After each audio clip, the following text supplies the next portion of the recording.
চরিত্র পরকীয়া করে তার প্রতি আমার ঘৃণা চলে এসেছে, তার সঙ্গে এক বিছানায় থাকতেও আমার ঘৃণা লাগে, কিন্তু আমি ডিভোর্স দিয়ে তার থেকে আলাদা হতেও চাই না। এখন আমি রাতে ভিন্ন রুমে থাকি এবং তাকেও ভিন্ন রুমে রাখি, এটা আমার জন্য জায়েজ হবে কিনা? দেখুন, স্বামীর প্রতি স্বামী অন্যায় করলে, অপরাধ করলে তার প্রতি ঘৃণা চলে আসাটা তোষণীয় নয়। কেউ অপরাধে লিপ্ত হলে তার প্রতি ঘৃণা আসাটা বরং স্বাভাবিক। অতএব এই ঘৃণার বোধ থেকে আপনি আলাদা থাকছেন, আলাদা রাখছেন, এটা মৌলিকভাবে দোষণীয় নয়। তবে এভাবে আপনি দীর্ঘদিন পর্যন্ত তার সাথে সংসার করবেন আর দুজন দুই বিছানা থাকবেন, এমনটি করার সুযোগ নেই। কারণ এমনটি যদি আপনি করেন তাহলে সেক্ষেত্রে আপনার স্বামীর যে হক আছে সেটি নষ্ট হবে। এখন আপনি বলবেন স্বামী তো দুশ্চরিত্র স্বামী হলে আপনি তার থেকে পৃথক হওয়ার সুযোগ আছে। আপনি বিচ্ছেদের উদ্যোগ নিতে পারেন, তালাকের উদ্যোগ নিতে পারেন, কারণ সে দুশ্চরিত্র, খারাপ মানুষ।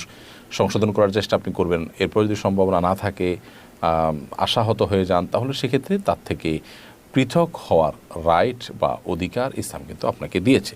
কারণ দুশ্চরিত্র মানুষের সাথে সারা জীবন আপনাকে কাটতে ইসলাম বাধ্য করেন। বিধায় আপনি যতদিন থাকবেন ততদিন স্বামী স্ত্রী সুলভ সম্পর্ক রক্ষা করেই চলবেন।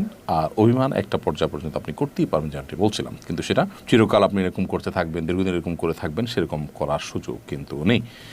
আর এর বাইরে আপনি তার সাথে তার বনিবনা হচ্ছে না বা সেই সংশোধন হচ্ছে না, সেজন্য আপনি বিচ্ছেদের উদ্যোগ নিতে পারেন।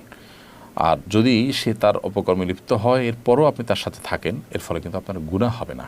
অর্থাৎ আপনি যদি একসাথে থাকেন, একই কক্ষে থাকেন, শারীরিক সম্পর্ক করেন, তাহলে একজন খারাপ মানুষ, তাকে আপনি স্বামী হিসাবে তার সাথে সম্পর্ক বজায় রাখছেন, এই জন্য আপনি গুনাহগার হবেন, ব্যাপারটা সেরকম না।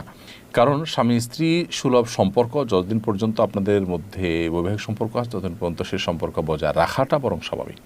হ্যাঁ, ঘৃণা থাকাটা অপরাধের কারণে সেটা অস্বাভাবিক নয়, সেটা আপনার বরং ইমানের দাবি, সেটাও আপনি করবেন। পাশাপাশি স্ত্রী সুলভ দায়িত্ব আপনি পালন করবেন যদি তার অধীনে আপনি থাকতে চান। আর যদি মনে হয় যে না, তার সংশোধনের আশা করা যায় না, আমি পৃথক হয়ে যেতে চাই, তাহলে সে উদ্যোগ আপনি নিতে পারেন।